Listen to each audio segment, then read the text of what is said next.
The Commonwealth versus Lizzie Borden. A dramatic reading of the full trial transcript.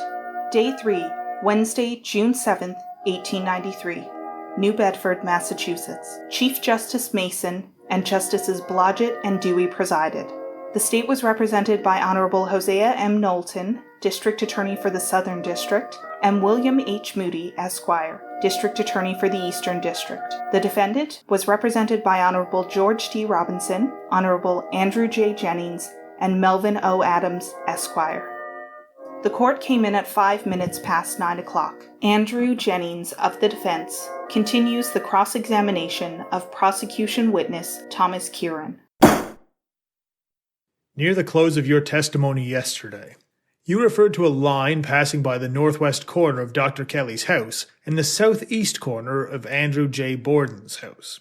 Is that line indicated upon this plan? Yes, sir. How? It is drawn on there, this dotted line. How is it marked? It is marked by a dotted white line on this blueprint called a range line.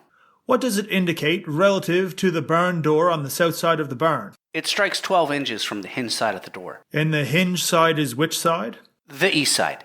Is or is not the point of contact of that line with the east side 2nd Street the point where there is best observation of the barn door from the street? I submit, if your honors please, that the jury have seen that exact thing and have the measurements. Does your honor care to hear me? It does not seem to the court that it is a matter of expert knowledge.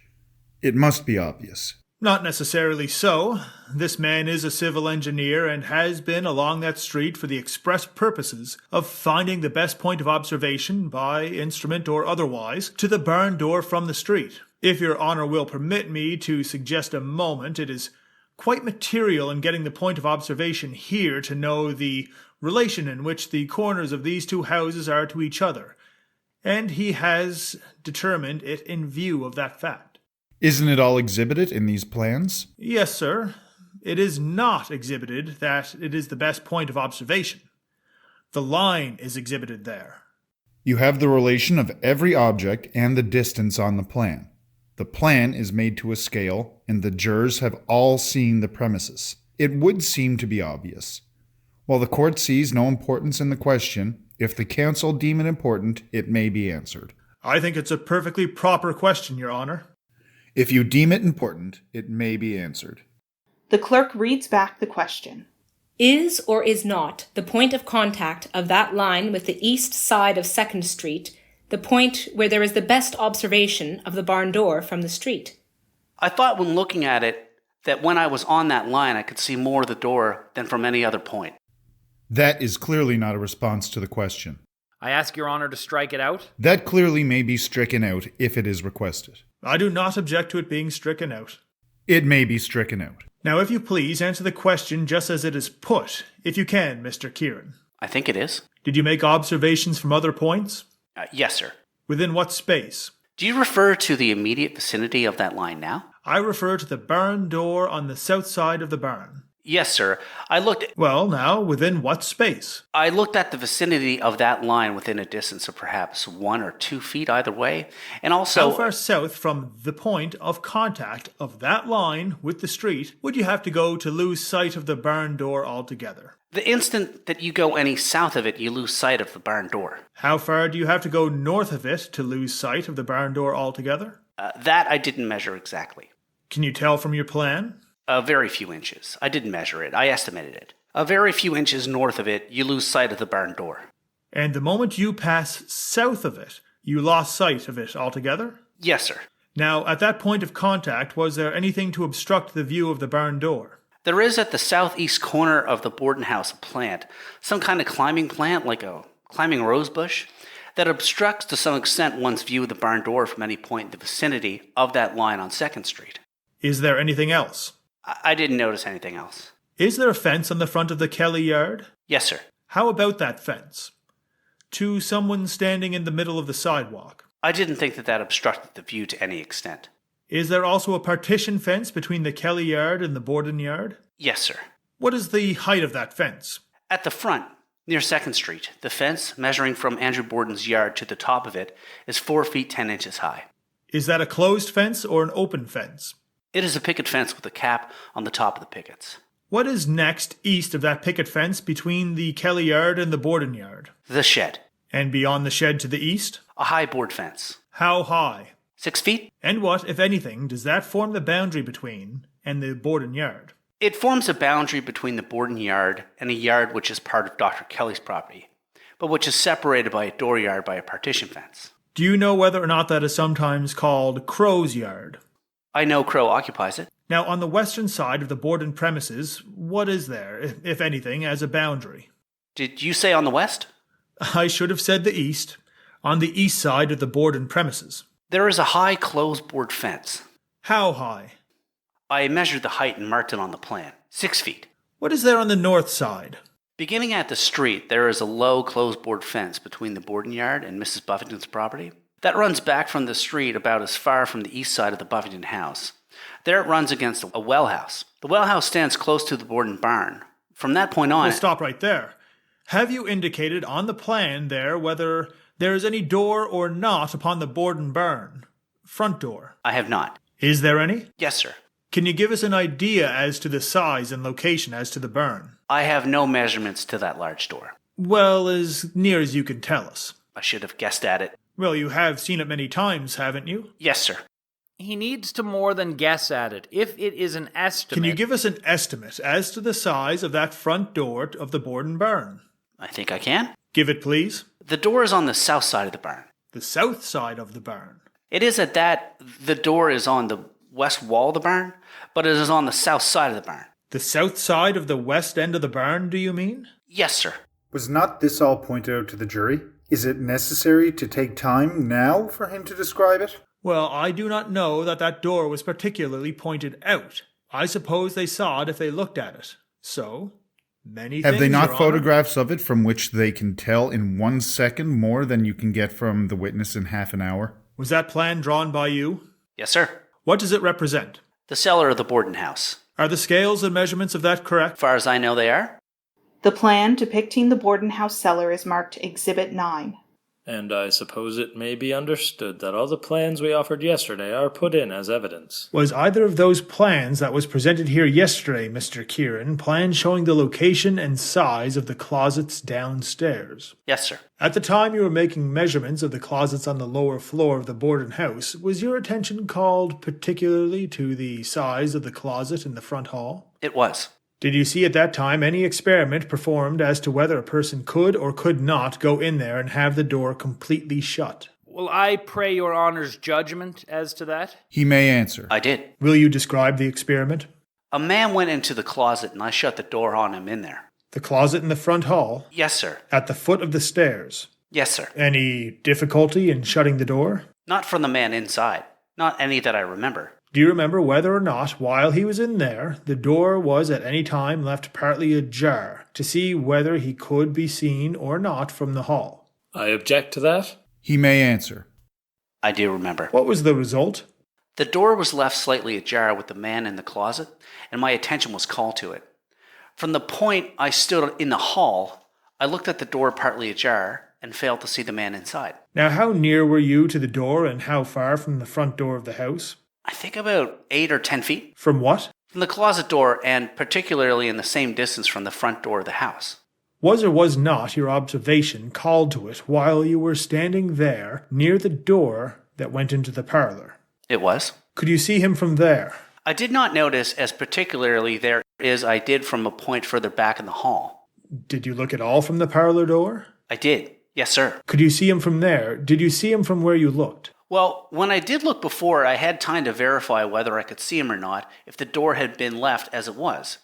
He moved out to the door and moved a little, and then I did see him. Did you notice whether there was anything in the closet at the time?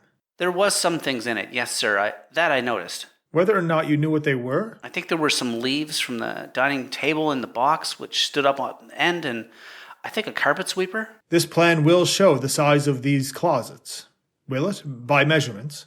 Yes, sir. Did you make any experiments as to what could be seen of an object between the bureau and the bed in the room upstairs over the parlor? I did. Now tell us what you did. I had my assistant lay down on the floor in the guest room, between the bed and the bureau.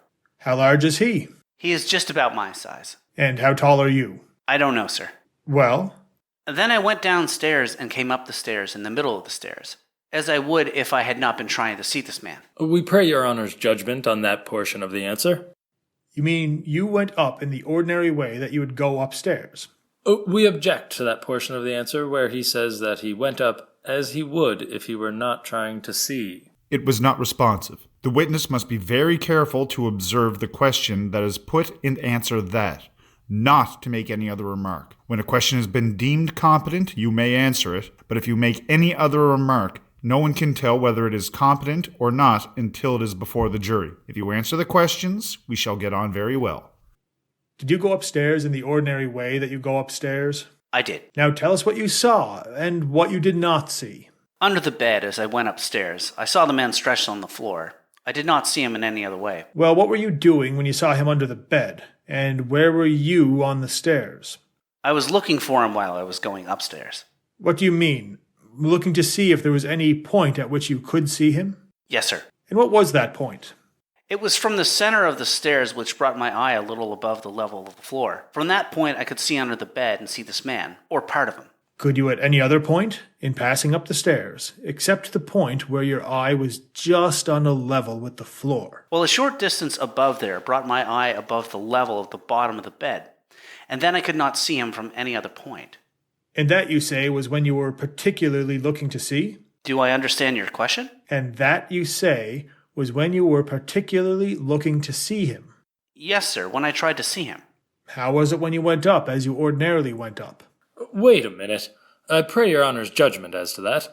That introduces too many factors. I think that question is not proper. How was it when you stood upon the floor of the hall upstairs, in front of the door which we will call Miss Lizzie's room? I couldn't see him. Do you know whether the position of the bed and the bureau, as you had it that day you were taking the observation, corresponded at all with what it was when Mrs. Borden's body was found? I do not. Were you requested to take measurements by Dr. Dolan, the medical examiner, or Mr. Hilliard of the distance between the bureau and the bed at any time? I was. How soon after the tragedy? I went there at Dr. Dolan's request on the 16th of August. Do you know whether the bed and the bureau were adjusted in their positions at that time for you to take measurements by Mr. Hilliard or by Dr. Dolan? I do not. What was the distance at the time you took those measurements at Dr. Dolan's or Mr. Hilliard's request of the bureau from the bed? 34 inches. What was the distance of the bureau from the bed at the time you were making the experiments you have just described? Just the same. In what position did you place the man who was lying between the bureau and the bed on the day you made the experiments, relative to the mopboard at the head of the bed? The witness is non-responsive. What I want to get at is, if you know the distance of the man's head that was lying down on the day you made the experiments, the distance of the man's head from the mopboard behind the head of the bed. His head was about 3 feet from the mopboard. Do you know how tall he was? I only know he is about my size. Did his feet project beyond the edge of the bed? They did. As you stood in the hall, did you stand in the hall in front of Miss Lizzie's door and look for him? I did. Could you see any portion of his body from that position? No, sir. Do you know how far his feet projected beyond the foot of the bed?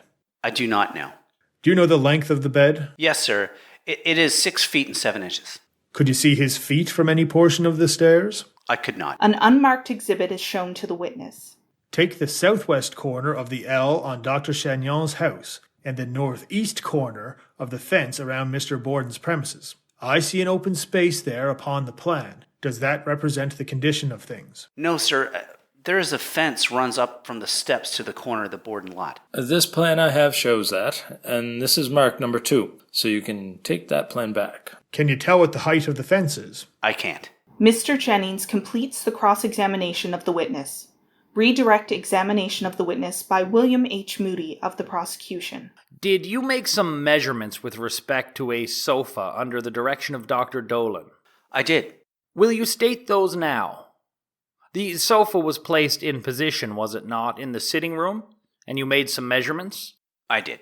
Will you state those measurements? You assume it was put in position? Hereafter evidence will be offered as to what the position was. I made a number of measurements relating to that sofa. State them all, if you please. I measured the length and the width of the sofa. Give us that. Found the length to be 7 feet and 1 inch overall, and the width is 2 feet 3 inches. At each end of the sofa was a pillow or an arm with a cylindrical, just a roll. A part of the sofa itself? Forming a part of the sofa itself, between the two arms or the pillows of the sofa measured 4 feet 11 inches. The seat of the sofa was 18 inches high, and the top of the arm was 28 inches. When you say the seat of the sofa was 18 inches high, do you mean the top of the seating part of the sofa was 18 inches from the floor? Yes, sir. Does that complete the measurements in respect to the sofa itself? Yes, sir. Now, will you state the distance that you found the sofa to be placed as it was from the various parts of the room? Yes, sir. It was placed against the north wall of the dining room and almost exactly in line with the east side door which leads from the sitting room into the dining room. It projected by the door just half an inch. How far was the head of the sofa from the door leading from the sitting room to the parlor? I didn't make that measurement direct. I have figures here which will give it. Without stopping to compute? No, sir. If it'll take just a moment, please do so. The east side of the door which I refer to is 5 feet and 4 inches from the wall where the parlor door is. That is the east side of the dining room door in the distance you have stated from the parlor? Yes, sir. Can you tell me how far the east end or the east pillow of the sofa was from the door leading to the kitchen? I did not make that measurement direct. I have to foot up several distances in order to get that. I will not ask you to do that. By the way, who was it or with whom was it that you had made these experiments with reference to the closet in the front entry? With Mr. Jennings. I did not understand you. With Mr. Jennings. Is there any ventilation whatever to that closet except by keeping the door open or partially open? I did not see any. How long did Mr. Jennings stay in there with the door shut? Mr. Jennings did not go into the closet. Then you misunderstood my question. I mean that he did not go into the closet at the time to which I refer. He called my attention to the experiment. Mr. Phillips went into the closet. Mr. Phillips, associate of Mr. Jennings? Yes, sir. Mr. Jennings went in the closet, but not at the time when I made my experiment. Then I will ask you the same question with respect to Mr. Phillips. How long did he stay in the closet with the door shut? Oh, I don't know. No more than a few minutes, I think. Passing back again to those measurements of which you have spoken, will you tell us the date of when they were made for the purpose of identifying the occasion? Which measurements do you refer to? I mean the measurements upstairs in the guest chamber and the measurements with respect to the sofa. The measurements that I have just given in relation to the sofa, Mr. Jennings in relation to the bed and the bureau, were made on August 16th. Would you be kind enough first to give us the year? 1892. Would you be good enough to give us a duplicate of the plan of the cellar, Mr. Witness, that has been put into evidence? I do not mean at this moment, but later in the trial? Yes, sir. Did you notice whether the front door of the Borden barn that has been referred to was a door that ran on wheels, a sliding door? I did not. You know nothing about that? No, sir. Will you state with respect to the fences of the Borden lot and the adjoining lots anything that you observed of barbed wire either at the top or on the bottom of the fences? All of the fences in the backyard of the Borden yard have barbed wire on top. The fence between the Borden yard and the yard occupied by Mr. Crow has barbed wire on the side, on the corner of the top of the stringer. That is all I have any note of. Did you notice whether or not there was barbed wire at the bottom of any of these fences? I did not see any. Did you notice whether or not there was barbed wire raised above the line of the fence at the corner of any of these fences? I did not notice. Mr. Moody completes the redirect examination of the witness. Recross-examination of the witness by Andrew Jennings of the defense. One thing I have omitted to call your attention to. Did you take the location of any particular blood spots in or about the sitting or dining room? What were pointed out to you as blood spots? I did. Where were they? Who pointed the spots out to you? Dr. Dolan. The medical examiner. Yes, sir. When? On August 16th, 1892.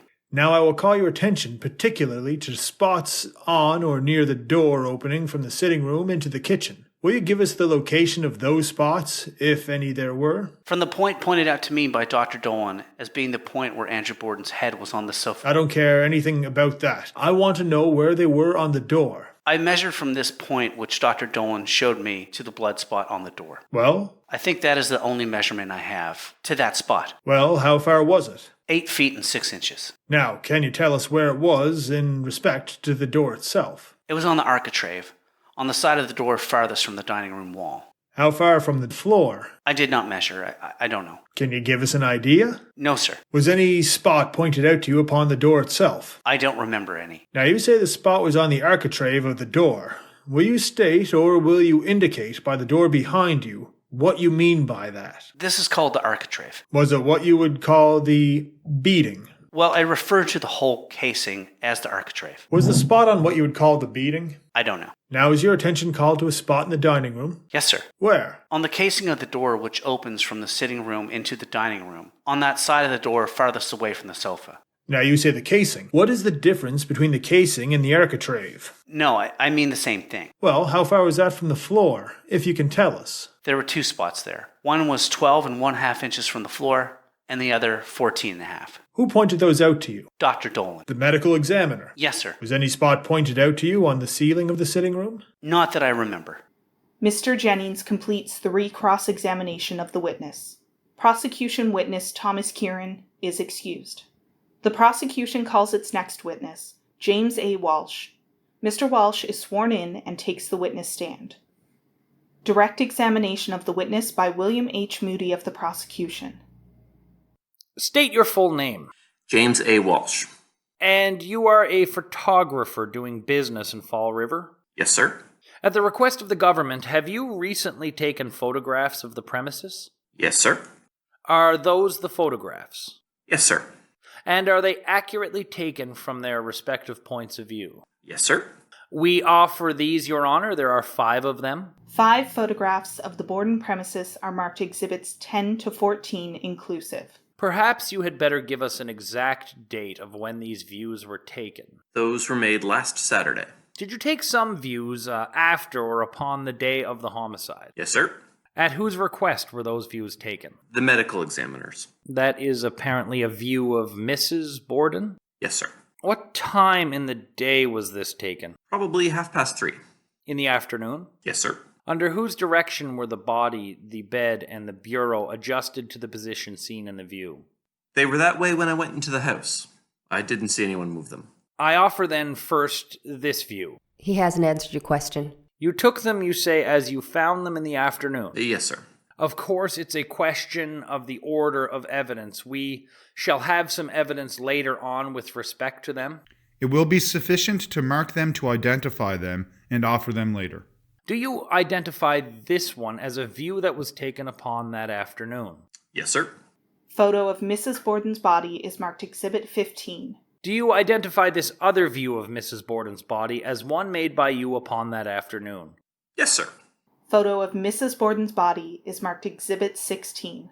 Do you identify this view of Mrs. Borden's body as one taken upon that afternoon? Yes, sir. Photo of Mrs. Borden's body is marked Exhibit 17. In whose presence were these views taken? There were several officers there and Dr. Dolan. Was Dr. Dolan present while each view which you have identified was taken? I could not say that he was present at all of them. He was there at some of them. Do you remember what officer was present at all of them? No, I could not say that any officer was present at all, going in and out of the room. Do you identify this as a view taken upon August 4th, 1892? Yes, sir. Photo of Mrs. Borden's head is marked Exhibit 18. The one just identified was a view of Mrs. Borden's head. Miss Borden. You identify that as a view of Mr. Borden's head taken on the same day and time? Yes, sir. Photo is marked Exhibit 19. Mr. Moody completes the direct examination of the witness. Cross-examination of the witness by George Robinson of the defense. When were those last 2 taken? They were taken probably 4:30 that afternoon. Am I to understand that all 5 were taken the same afternoon? Yes, sir. They're all the work of the same day? Yes, sir. Mr. Robinson completes the cross-examination of the witness. Prosecution witness James Walsh is excused. The prosecution calls its next witness John V. Morse. Mr. Morse is sworn in and takes the witness stand. Direct examination of the witness by William H. Moody of the prosecution. Will you give us your name, sir? John Vinicum Morse. Where is your present residence? South Dartmouth. Be good enough to give us your age, sir. About 60. How long has your residence been that which you have just stated? Well, something over a year previous to about 4 months. I have been west. Prior to that time, your residence had been in the west. 3 years ago, last April, I came east. Prior to the time of coming east, had you been a resident of the west for a number of years? Yes, sir. Did you bear any relation to the first wife of Mr. Borden? She was a sister to me. And you are therefore an uncle of the prisoner and of Miss Emma Borden? Yes, sir. Mr. Borden's first wife... His first wife was my sister. Was a Morse, of course. Yes, sir. Do you now recall when Mr. Borden was first married, or about when? Oh, I can by studying it over a little. If you can give us the date approximately without delay, I wish you would be good enough to do so. I should think about 50. About 47 years ago. Of that marriage, how many children were there?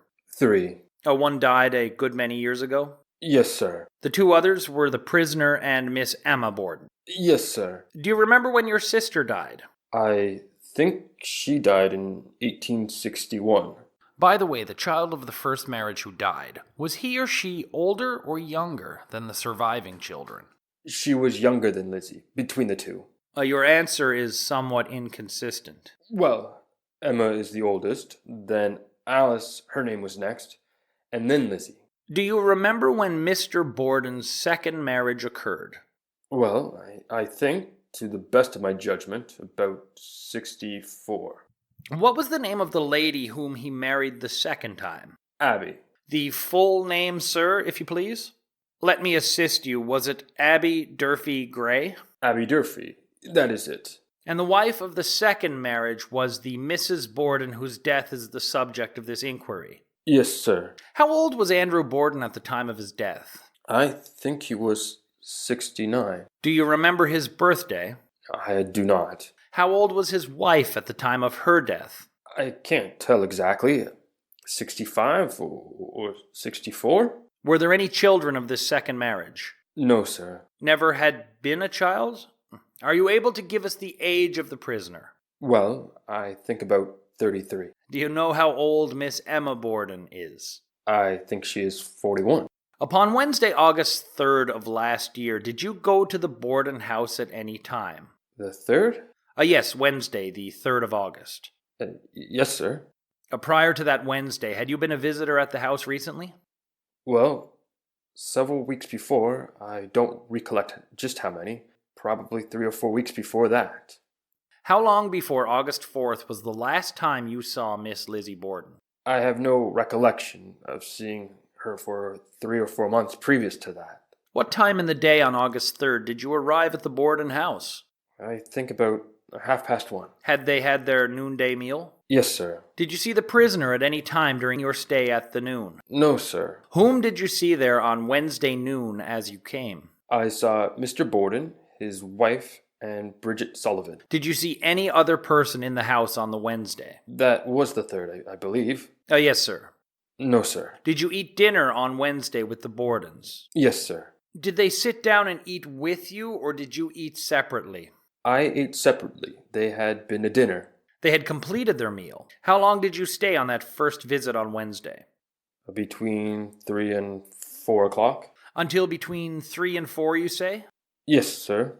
During that time, did either Mr. or Mrs. Borden leave the house? No, sir. Where did you go at 3 or 4 o'clock when you left the house? I went over to Swansea. Did you return again on Wednesday? Yes, sir. What time did you return to the house?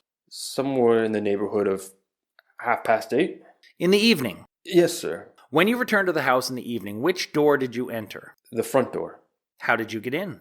Mrs. Borden let me in. Do you remember whether or not the door was locked or otherwise when you came to that door? I do not. How did you announce your presence at the door? I rang the bell. And Mrs. Borden came to the door?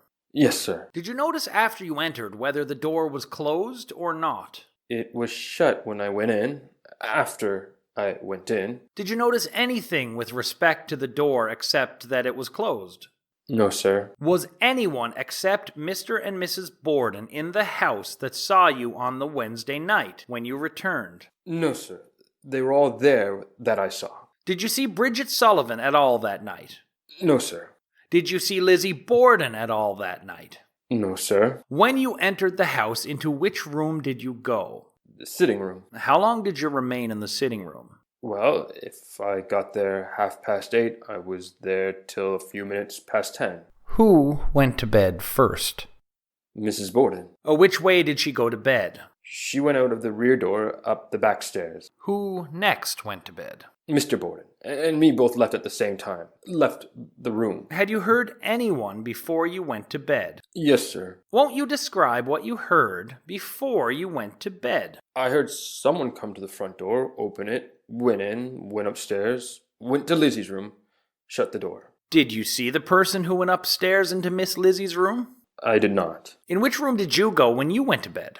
The guest chamber upstairs. It was in the northwest corner of the house. Directly over the parlor?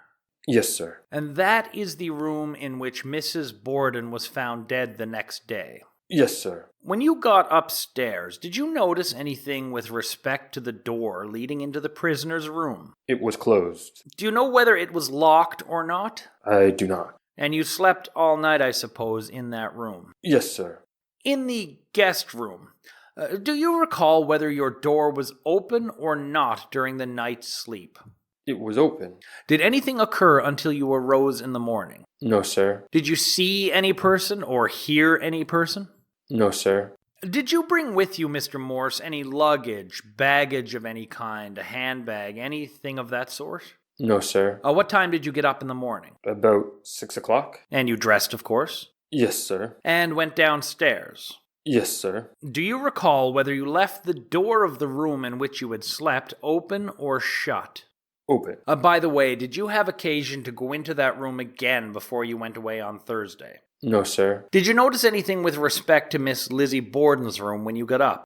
I did not. Was the door open or closed? Closed. In which room did you go when you got up and went downstairs on Thursday morning? Sitting room. May it please your honors, we may say with perfect propriety with the counsel for the Commonwealth that we have agreed that the witnesses that have not testified on either side might be excluded from the room during the testimony of witnesses. We concur in that, and we think it right in order to arrive at a right conclusion. It may have been carried out thus far. I do not know whether it has or not. It has been, strictly. Do you desire that the order will be without exceptions, including professional as well as other witnesses? I understand that the government desires to have some exceptions made. Yes, sir. I think it is a very proper order in itself.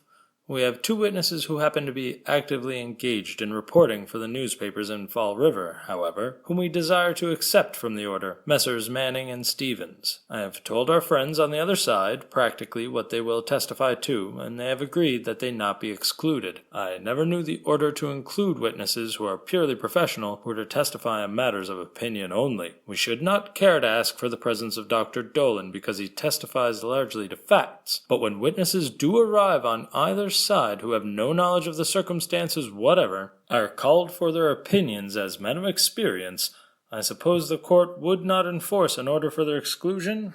We wish to accept from the order Mr. Buck, Mr. Jubb, Mr. Holmes, and a reporter, Mr. Caldwell, who may or may not be called. He is actively engaged in reporting now. That is agreed to. The defense do not desire to have excluded experts who testify as such? We do not. I would say Dr. Draper did assist at the autopsy, but I suppose you do not care to make an exception of him? We do. And we will talk of that later. All the witnesses have been summoned on either side, with the exception of the 3 that are serving as reporters and have been named, and with the exception of those who are summoned for expert testimony exclusively, and the 3 that have been named by the counsel, called for the defense, may now withdraw, and the sheriff will see that a suitable place is provided, and that all witnesses that may hereafter come will also withdraw of the room until they testify. As a matter of fact, that has been largely done during the trial. I may repeat, Mr. Morse, a question or two. All right. When you came downstairs on Thursday morning, into which room did you go? Sitting room. What sort of day was it Thursday with respect to its temperature? Pretty warm. Was anyone else in the sitting room when you came down on Thursday morning? No, sir. Did you remain in the sitting room until someone else came downstairs? Yes, sir. Was the door between that room and the kitchen open or closed at that time, if you recall? I think it was closed to the best of my recollection. Whom did you first see after you got up on that morning? Mr. Borden. Into which room did he come? Sitting room. Whom did you next see? Mrs. Borden. Into which room did she come? Sitting room. Did you remain in the sitting room until breakfast time? Yes, sir. You took breakfast, I take it, in the dining room? Yes, sir. Who of the family breakfasted with you? Mr. and Mrs. Borden. Can you tell us the time that breakfast was served? I think about 7. Can you tell us what there was for breakfast? Well, we had some mutton, has some bread, coffee, cakes, etc. Now, what sort of cakes? What material? Well, made of sugar cakes. Do you recall anything else except those articles you have named? Fruit on the table. What sort of fruit? Bananas. Do you recall a dish that is called fried Johnny cakes? I don't recollect whether we had fried Johnny cakes or not that morning. Do you remember how long you remained sitting at the breakfast table? Oh, I should judge about a half an hour or such a matter. Did you all rise at the same time, completing your breakfast? I think so. Did all who sat at the breakfast table partake of the breakfast? Yes, sir. After you had completed your breakfast, into what room did you go? The sitting room. Did anyone go in with you? Mr. Borden went in. What became of Mrs. Borden? Well, a short time after, she came in there afterwards. Did you go into any other room than the sitting room before you started to go away? No, sir. Did Mr. and Mrs. Borden remain in the sitting room until you started to go away or not? Mr. Borden was in and out of the room several times. Mr. and Mrs. Borden were both in and out. Mr. Borden was there most of the time. I didn't quite understand you. Mr. and Mrs. Borden were out and in several times, but Mr. Borden was there most of the time. Did you notice where Mr. Borden went when he went out of the sitting room? I don't know any more than he went out of the east door out into the kitchen. I don't know where he went from there. Did you notice where Mrs. Borden went when she left the sitting room? She went into the front hall. Did you notice any other place she went except into the front hall? I did not. How long was it after she went into the front hall before she returned again to the sitting room, if you can tell? I didn't see her after that. How long was that before you went away that Mrs. Borden went into the front hall? I don't think more than some 15 or 20 minutes. Did you see Mrs. Borden do anything by way of housework before she went into the front hall? Before she went in, she was dusting. And dusting in which rooms? The sitting room. Did you see her dusting in any other room? I did not. Did you see her in the dining room at all? Not after breakfast. And she was dusting with what? A feather duster. Do you know whether she had anything on her head as she was dusting? I think not. Did you notice, Mr. Morse? I didn't notice anything. To put my question again, did you notice whether she did or did not have anything on her head? I think she did not. What time did you go away from the house on Thursday morning? Well, 15 or 20 minutes to 9. In going from the sitting room outdoors, where did you go and out of which door did you go? Went out the rear door. That is what is called the screen door? Yes, sir. Did anyone accompany you? Mr. Borden. As you went out, did you see Bridget? I did. Where was she? In the kitchen. And what was she doing in the kitchen? I don't know. I don't recollect what she was doing. Won't you describe what occurred at the door? Not stating what anyone said to you, but what occurred at the door as you went out. I unhooked the door and went out, and Mr. Borden hooked it. Will you describe how that door was hooked as you unhooked it to go out? A small hook right at the side and hooked right into the casing. Was it inside or out? Inside. And hooked into what? Into the casing of the door. Well, into some steel or iron or metallic instrument? No, I think not. I think it is just the wood. I think it is. Do you mean to say there was not any metallic or iron instrument into which it hooked, a ring of any sort? My recollection is there was nothing there but the wood and the screw that goes into it. The screw is precisely what I wish to call attention to. Describe the screw into which it hooked. A small round screw, a round place where the hook goes into it, the same as this would be. A screw, and on the end of the screw an eye for the hook to go in. Yes. Are you familiar with the premises at the present time, Mr. Morse? Yes, sir. Is it or not the same arrangement that is there now? Yes, sir, the same.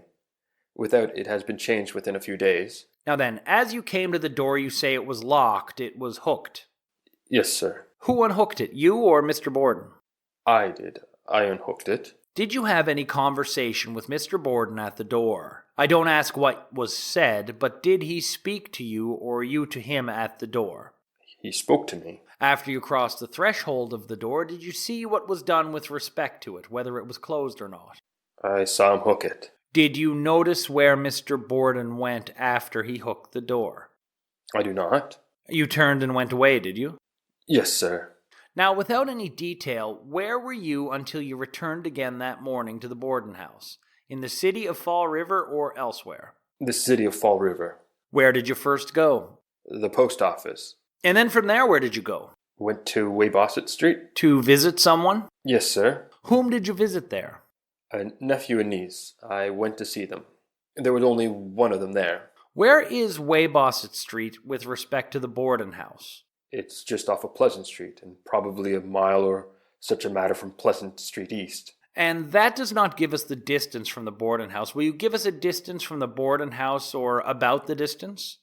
Well, probably a mile and a quarter. Did you walk there or drive there? I walked it there. Did you visit anyone there? I did. I don't know whether you told me whom you visited. I went up to see a nephew and niece, but the nephew wasn't there. Did you see anyone at that house? I saw my niece. And her name is what? Morse. Do you recall how long you stayed there? I left there about 20 minutes past 11. Did you go anywhere else before you returned to the Borden house? No, sir. You did return to the Borden house, did you, that morning? Yes, sir. How did you come? On the cars. Horse cars. Horse or electric cars? Horse cars. Did the horse cars go by the house on Weybosset Street? It is just a short distance from Pleasant Street, where I went. That is to say, you can take the cars not far from where you were visiting? Yes, probably within 10 or 15 rods. Did you have to wait for a car, or did one come right along? One came right along. Where did you leave the car? At the corner of Pleasant and 2nd Street. Now, that's not far from the Borden house, I believe. Not a great ways. How did you go to the Borden house then? Walk. Immediately? Yes, sir. When you got to the Borden house, did anything attract your attention at first? No, sir. Where did you first go? Went into the back door, round the rear part of the house to a pear tree. Did you do anything out there? Picked up 2 or 3 pears. Did you begin to eat them or not? I ate part of one of them. Where did you go then? Went to the house. When you got to the house, were you informed by anyone that something had happened there? Yes, sir. In consequence of that information, did you go into the house? I did. Which one of Mr. and Mrs. Borden did you first see? Saw Miss Lizzie. Oh, you misunderstood my question. Which one of the victims did you first see? Oh, yes. Mr. Borden. After you saw Mr. Borden, where did you go? I went part ways up the front stairs. Won't you describe the journey up the front stairs and what you saw? I went up far enough so I could look under the bed where I slept the night before, and I saw Mrs. Borden lying there with blood on her face. About how far up the stairs did you have to go in order to see Mrs. Borden? Why, probably 2/3 of the way so I could get my head above. Where was your head with respect to the floor of the hall when you saw Mrs. Borden? Well, might have been 6 or 8 inches or 10 above the floor. At that time, you had been informed that she was in that room, had you? I had. Did Mr. Borden have a farm at any place in the neighborhood of Fall River? Yes, sir. In what town? Swansea. Before you went away upon the morning of Thursday, had you seen Miss Lizzie Borden at all? On Thursday? Yes, Thursday. That is the day of the murder. Yes. Yes, I saw her. Possibly I didn't make myself clear to you. I mean, before Mr. Borden let you out of the door, had you seen Miss Lizzie Borden? No, sir. Then you didn't see her until after your return and your hearing of the homicide? No, sir, I didn't see her previous to that. Had you seen Miss Lizzie Borden at all from the time you arrived Wednesday morning up to the time you left Thursday morning? I did not. Can you tell me who was in the kitchen or dining room or sitting room when you got there, Mr. Morse? When I got there the day of the murder, you mean? I mean after the murder, the homicide. Mr. Sawyer was at the door, and I think Bridget Sullivan. Were there any people in the house that you now recall? Dr. Bowen and 2 or 3 policemen. Do you know who those officers were? I don't. Were there any ladies there at the time? I think Mrs. Churchill was there. I think she was. Do you know Miss Russell? I do. Was she there? I think she was. Mr. Moody completes the direct examination of the witness. Cross-examination of the witness by George Robinson of the defense. I've only a few questions, Mr. Morse. If I understand it correctly, on Thursday afternoon you arrived at the house about 1:30. I did? That was past the dining hour? Yes, sir. So you didn't sit at the table at dinner with anybody in the family? No, sir. They were in the room with me, not at the table. Mr. and Mrs. Borden? Yes, sir. And you do know of your own knowledge who provided the meal that was set before you? Mrs. Borden brought it in herself. Did you see Bridget Sullivan there at that time? I did not. Did you see her that afternoon? No, sir. Did you see her that night after your return? No, sir. Then you came there at 1:30 and had your dinner.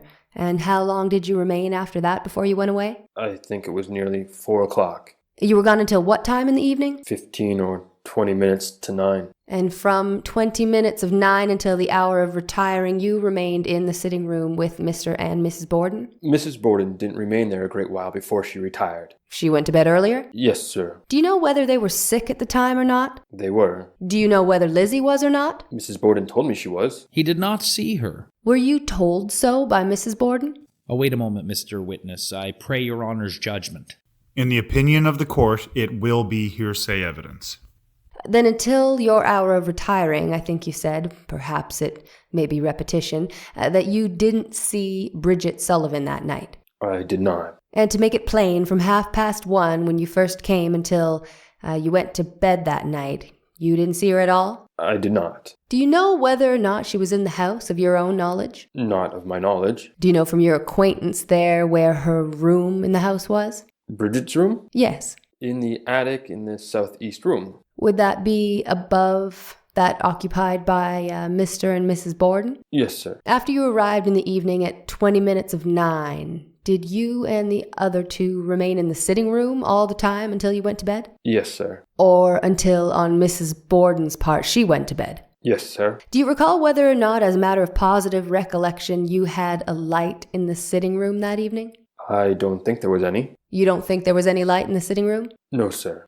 This was a warm evening in August? Yes, sir. You sat there in the sitting room without having any artificial light? I think there was no light. That is my recollection. Do you recall, Mr. Morse, whether the door leading from the sitting room into the hall was open during the time you sat there? I think it was open. You think it was? I know it. Whether it was swung wide open? I think it was. Do you recall whether or not there was any hall light? I think there was a hall light. Now, as you sat there in the sitting room, I understand from your answer that you were not seated so that you could see who did come up and go into the room above? No, sir, I didn't.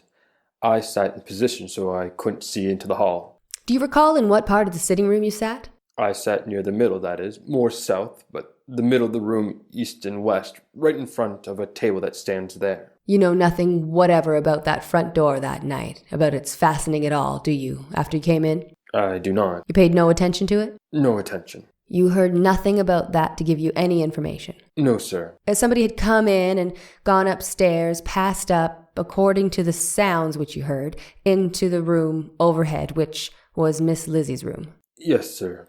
Do you recall, as a matter of recollection, whether there was anything said by the person who came in so that you have a recollection of it? I did not hear anything. You do not recollect that? No, sir. This person, whoever it was, had gone upstairs before you retired? Yes, sir. About what time did you go? It might have been 10 or a few minutes after. The clock struck before we retired. All you know is you went upstairs and went into your room.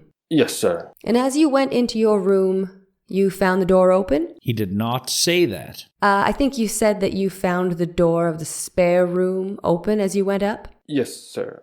I think it was open as I went up. And you left it open as you slept? Yes, sir. And all you have to say of the other door is that it is the entrance into Miss Borden's room and was closed? Yes. There was nothing in its appearance to distinguish it from the ordinary closed door?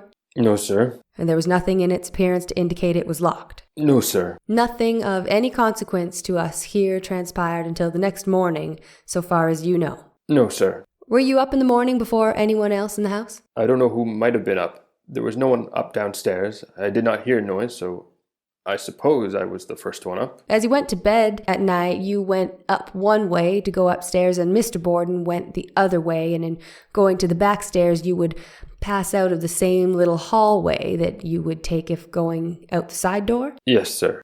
Do you recollect whether or not Bridget was up that morning before you came downstairs? How can he know? I don't know. If you do not know, you cannot tell. I don't know. Do you know whether you heard any sounds in the kitchen indicating anyone was there? I did not. When did you first see her that morning? At breakfast time, As you went into the dining room? after I sat down to the table. Did you go out the evening before into the kitchen? No, sir. Do you know whether or not there was any lamp left lighted on the kitchen table or in any part of the kitchen? I don't know. You've been asked about the breakfast.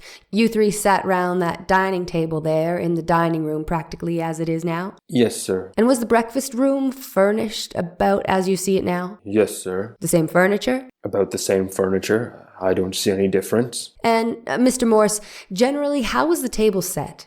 That is, what kind of dishes or ware were on the table? I think it was whiteware. What did you have to eat with? The ordinary appliances, knives and forks and spoons? Knives and forks, yes. As I understand, you had for breakfast mutton and bread and coffee and cakes and bananas? Yes. And you did not know but what you had Johnny cake too? I don't recollect about that. You would not say you did not have? No, sir. That was the bill of fare, was it? Yes, sir. You and all partook of what was there, as I understand it? I think so. I did not notice what they were eating. You did not scrimp yourself at all? No, sir. It was a good, fair breakfast? Plenty of it. There was nothing mean or stingy about it? No, I don't think there was. You think you spent about half an hour there, which would bring it round to about 7:30 when you got through breakfast? I think so. You saw Bridget, you said, when you sat at the table.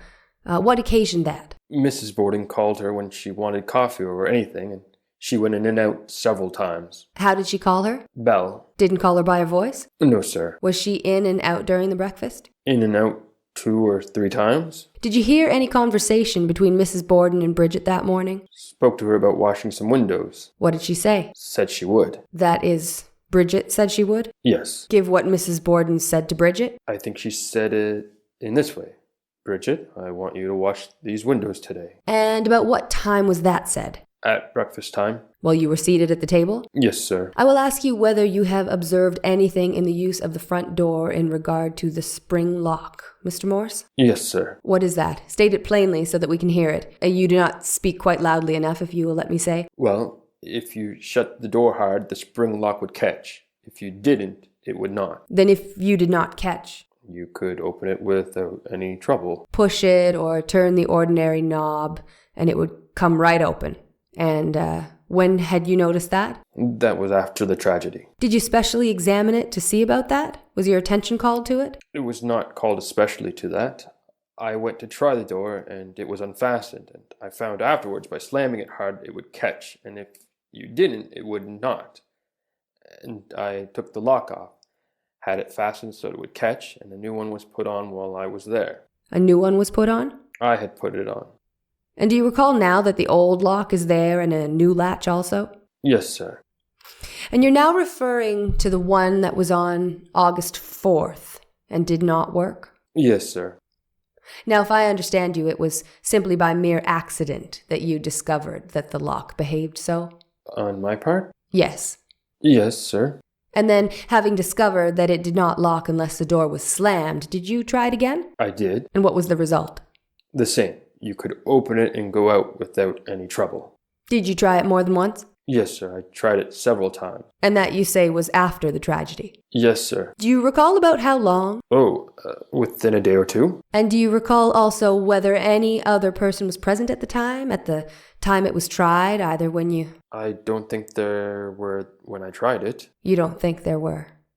You came back passing over all the intermediate time from the breakfast, or after the time you went out having your breakfast and finishing about 7:30. I think you say you left about 15 to 20 minutes before 9? Yes, sir. Going out the side door? Yes, sir. Not going out the front door at all that morning? No, sir. Not going into the front hall after you came downstairs that morning? Oh, I stood in the door and took my hat off the rack, which is right close. That is all. Only to get your hat, but no further? No, sir. You are sure you did not go upstairs? No, sir. I was not up there at all. Then you passed out the side door, yourself unhooking the door? Yes, sir. Then you preceded Mr. Borden as you stepped out into the narrow hall? Yes, sir. And then he went with you and closed the door? Yes, sir. And you passed out? Yes, sir. Whether or not the door was locked behind you, do you know? He hooked it after I went. That is, that simple wire hook that is there? Yes, sir. The wooden door, the solid door, so far as you know, was open when you went there. That was open. And remained open as you passed out, as far as you know. Yes, sir. Did you go directly out onto 2nd Street? Yes, sir. Now, caring nothing about the intermediate time, can you tell us about what hour you arrived on your return? I think about 20 minutes to 11. You don't mean 11, do you? 12. About 20 minutes of 12? Yes, sir. And how did you approach the house? By what street? 2nd Street. And to which door did you come? I went into the rear door. Back door. Now, as you passed into the yard by that 2nd Street entrance, and that is the only entrance on the street, isn't it? Yes, sir. Did you notice anybody about there particularly? Not to draw my attention at all. That is a well-traveled thoroughfare, is it not, of the city? Yes, sir. A great many carriages and teams are passing from time to time there? Yes, sir, of all kinds. And it is a very noisy street, isn't it? Yes, sir. So that if you are in the house and the windows are open, you can hear the clatter and noise of the street? Yes, sir. And at that time of the year, the windows were open? Yes, sir. I think you say that as you came into the side entrance, you saw somebody. And who was that? Mr. Sawyer. Now, I do not ask what was said. Where was he? He was right at the door. He came and I... On the inside or the outside, Mr. Morse? He was on the outside. Was anybody with him? To the best of my recollection, Bridget Sullivan. And she on the outside too? No, she was inside, sitting on the stairs. I beg pardon? She was on the inside, sitting on the stairs. Mr. Sawyer stood just on the top step, the broad step? Yes, sir. And she was seated. The staircase comes right down close to the door? Comes right down, close to the door. So that they were near enough to have conversation with each other? Yes, sir, within 3 feet. I do not ask what was said, but did you notice whether there was conversation between them as you arrived there? No, I didn't hear any. And you said that you went out to the pear tree? Yes, sir. Well, they were not there, were they, when you went by, or were they? I didn't see them outside when I went by. That is, as you came up the walk, and instead of passing up the steps, you went right around behind the house to the pear tree. I went right around to the tree. Can you locate the pear tree to which you went? I do not mean the particular one, but which part of the yard, Mr. Morse? It stands south part of the yard, not a great ways from the end of the grapevine arbor. That would be southerly of the southerly end of the grapevine arbor? Yes, sir. Well, you stopped there because there were pears there? Yes, sir. Then how long do you think you were out there? I don't think I was there more than 2 or 3 minutes. And then you came back to that side door? Yes, sir. And then you found Mr. Sawyer and Miss Sullivan, as I understand it? Yes, sir. And on the outside, there was no one but Mr. Sawyer? I didn't see anybody but him. And on the inside, nobody but Miss Sullivan?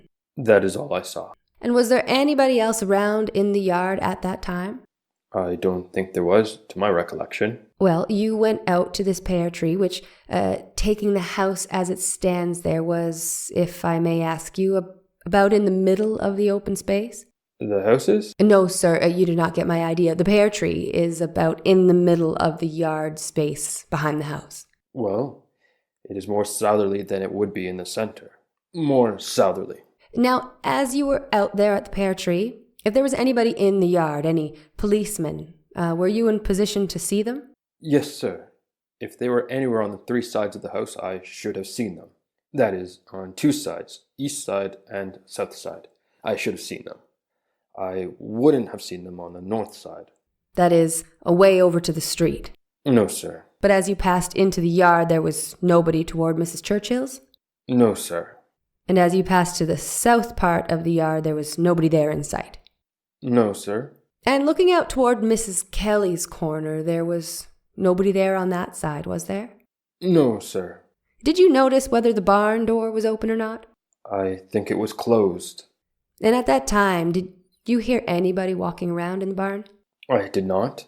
Are you pretty positive that there wasn't anybody in the yard then except Mr. Sawyer that you afterwards saw? I didn't see anybody else. You were not doing anything else except going there to get a pear. That is all. Well, now, we will come back to the side door, and without giving the conversation, what did you do? Went up the steps. Well, Mr. Sawyer, did he go in? Did Mr. Sawyer go in? Did he follow you in? No, sir, I think not. And what did Mrs. Sullivan do? Nothing as I know of. Continued to sit there? Yes, sir. And then where did you go? Went into the sitting room. The sitting room first? Yes, sir. Well, I went into the kitchen, and from there in... Of course I had to go there. Yes, I understand. And after going into the sitting room, did you go into the dining room? Not at that time. Did you go upstairs before you went into the dining room? I went partway up. Did you go upstairs before you saw Miss Lizzie? Yes, sir. Now, when did you first see her and where? When I came down after I went partway up the stairs, she was sitting in the dining room on the lounge. Do you know who were there with her? I don't think there was anyone. There was no one in the lounge with her. Don't you remember there were some ladies there? Well, I say there was Mrs. Churchill and Ms. Russell. They were in the other room. They were not in there. Were they in the sitting room? They were in the sitting room when I went in. Where Mr. Borden was lying on the sofa? Yes, sir. Did you remain there then from that time on at the house? I was about the house and the yard all the afternoon. I think you said that there were, as you remembered it, 2 or 3 policemen there? They were in the house. After you got in the house? In the house. And you do not know who they were? I do not. I was not acquainted with them at all. And in what part of the house were they? They were in the sitting room. Just go back a minute. It escaped my attention. In the yard against the back fence, the chignon fence, were there some piles of lumber at that time? Yes, sir. Have you seen them within a few days? Not to notice them. I have not. You have seen them a good while along after this affair. Yes, sir. Are they substantially, I do not mean exactly, but are they substantially as they were then? I think they are. Did you see any of the blood spots upon the parlor door? That is, the door leading from the sitting room into the parlor? I did. And they were washed off, were they not? Yes, sir. At some time, do you remember what day? If I recollect right, it was of a Sunday. They had been on there all day Thursday, the balance of the day, and Friday and Saturday? Yes, sir. And were they washed off by Miss Emma? Yes, sir. Were you present? Was that inquiry as to the parlor door? The door leading from the sitting room into the parlor, directly behind the head of Mr. Borden as he lay upon the lounge? Yes, sir. Did you notice on what part? Well, I will not follow that now. Did you notice the officers making any examination of any part of the premises at any time you were there? Yes, I was with them part of the time. Where did they go? Went up in the 2nd and 3rd story. And what did they look at? Looked at everything, I guess. They did. Well, were they thorough about it? I think so. Well, for instance, what did you see them do in the way of making a search? I see them overhauling everything. I unlocked a chest or a trunk or something of that kind up in the attic that they couldn't get into. Did they have full opportunity to look about? Yes, sir. Was there anybody there to stop them? No, sir. And did you impose any objection? No, sir. When nobody did? Not that I know of. To your observation, as they went about, they had free search? They had free access to everything. This was the day of the homicide? This was Thursday, right after you got there? Well, I think it was Friday that I was with them upstairs. Friday? I think so. On Thursday afternoon, didn't they search some? They searched themselves. I was not with them. At any time, did they search below stairs in the cellar when you were present? Yes, sir. Well, where did they go then? Went out to the barn. No, in the cellar I'm first speaking of. They went all over it. What do you mean by going all over it? Well, in the different rooms, there's a washroom and a coal room and a wood room. I understand, or I would not ask it, that you were there when they were downstairs in the cellar? I was down there part of the time, not all of the time. Just a short time. Well, when they were there, what did they look into? What did they do? Well, they merely looked over the different rooms. Did they find anything down there? Except some axes, hatchets. Did you see them find those? See them have them? I see them have them. How many officers were there? I don't know. There were 3 or 4, I think, down there. Would you know those axes if you were to see them? I would not. Could you give us anything as to whether they were axes or hatchets? I think they were mostly hatchets. I think there was one, what I call an axe. Long handle? Yes, sir. Did you examine them yourself? I did not. Not to take them. Do you know where they were taken from? I don't know. When I saw these hatchets, the doctor had them in his hand. Doctor who? Dr. Dolan? Dr. Dolan, I think. The medical examiner? Yes, sir, that is the one. Did you see those implements again at any other time? Several days after that, as I came around from the back of the house, there was a man on the east side of the back steps with a bag or sack, putting some axes into a sack. And when you say axes, do you mean hatchets as well? Well, hatchets. I call them all axes. And did you know this man? I did not. Was he a policeman according to his uniform? I should judge not. You think not.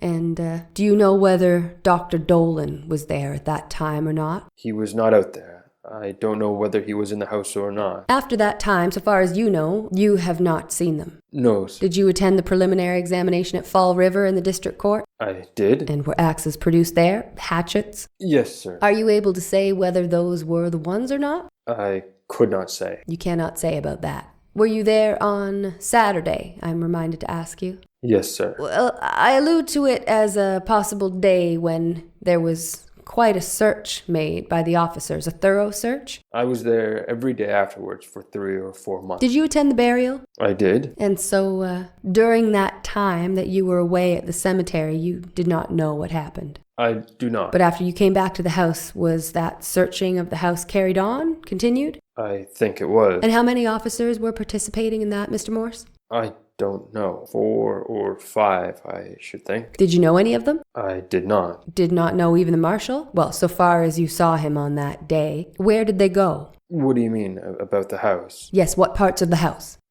I don't know. I should judge from the sound all over it. You think they went all over it by the sound? Up into the 3rd story as well? Yes, sir. Down cellar? Yes, sir. And Miss Lizzie, the defendant, was there, in the house? Yes, sir. And Miss Emma, her sister, in the house? Yes, she came that night after their murders. She was there all the time afterwards. Was there any objection, the slightest, made to their looking where they wanted to? No, sir. Or opening anything? No, sir. That is all. Mr. Robinson suspends the cross-examination of the witness. The court takes a 5-minute recess. The court resumed following a 5-minute recess. Mr. Morse, with the court's permission, I would like to ask you one question because I think you were possibly in error. Did you give correctly, do you think, the date of your sister's death? The year? The first, Mrs. Borden? Why, I know that was just the best of my recollection about that time. It may have been within a year or so of it, I think. I know it was during the war times, and I think about the first of it too. It was during war times. Yes. Well, now, as you recall it, do you recollect that Miss Lizzie was born in July 1860? I make it she's about 32 or 33 years old. Yes, sir, but we are not speaking of that, but whether you did not put the date of your sister's death about a year or two too early. Well, I may. Yes. Miss Lizzie was a little girl, 2 or 3 years old at that time, wasn't she? At the time your sister died, instead of being about a year? I thought she was about 3 years old when he married the second time. I have got my mind that way. Well, you are not certain now correctly then. But upon reflection, I understand you to say you cannot now positively state the year. No, I cannot. You may be in error a year or two. Yes. Mr. Robinson completes the cross-examination of the witness. Redirect examination of the witness by Mr. Moody of the prosecution. Be good enough to give us the name of your sister. You want the whole name? Yes. Sarah Anthony Morse. And by the request of Governor Robinson, I ask whether she died in Fall River or not. She did. Was the second marriage in Fall River? Yes, sir. You have spoken of some axes and hatchets that were taken away by an officer. Were they hatchets and axes which had handles on them? Yes, sir. Those I saw. All of them had handles? I think so. Do you recall whether it was Mr. Edson who took them away? I don't. Do you know Mr. Edson? I do not. Did you see a man in the preliminary hearing who testified with reference to taking those hatchets away? I don't recollect that I did. Is 2nd Street a paved street, macadam street, or a mere dirt street at the part that passes Mr. Borden's house? Why, I think that it is macadamized there. I think it is. I know it's very hard. You spoke of using a lamp to go to bed. Is there any gas in the house? No, sir. Will you give us the best judgment you have as to the time when the person came in and went upstairs into Miss Lizzie Borden's room on the evening of Wednesday? To the best of my recollection, about 9:15. Mr. Moody completes the redirect examination of the witness. Prosecution witness John V. Morse is excused. The Lizzie Borden Trial, Day 3, featured Ian Morrison as Andrew Jennings, Dan Roy as Thomas Kieran, Mark Penny as Hosea Knowlton, Kevin Morrison as Chief Justice Mason, Keith Morrison as William H. Moody, Christine Daniels as George Robinson, Colleen MacIsaac as the court clerk, Jonathan Collins as James Walsh, Shawn Maggio as John V. Morse. This production was produced by Lion's Den Theatre. For more information about Lion's Den, find us at facebook.com/Lion's Den Theatre or Twitter @Lion's Den Theatre. Or feel free to like and subscribe to our YouTube channel. I'm your Day 3 announcer, Allie House. Stay healthy, stay happy, and stay safe.